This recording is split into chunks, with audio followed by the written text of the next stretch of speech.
It's what separates us from the animals, opposable thumbs, and therefore text messaging.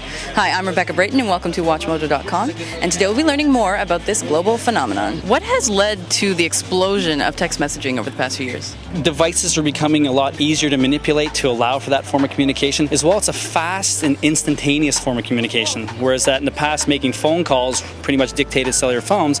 Now, within seconds, we can talk about anything and everything between a couple of people or a group of people. Who text messages? I would always used to think it was always just young people who want to be in touch and in the now and know what's going on for parties and that.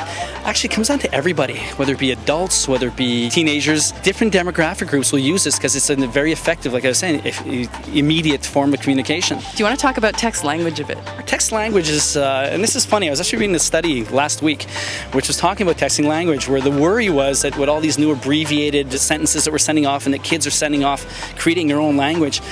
And it was interesting to see that it wasn't a regression of language, it was actually an evolution of language. Now, with the standard phone, you only have about 140 characters that you can type in a regular text message. So what it's allowed us to do is that create a certain language, taking everyday words, but adjusting them to allow them for that space and time constraint. So we see words like text, which will be TXT rather than written with the TEXT, or we'll see you later with the letter C, the U, LT8R, right? So we'll see a development, but it still allows people to catch exactly what the message is. It doesn't cause us to regress in our current form of language. It's just for convenience sake, I'd have to say.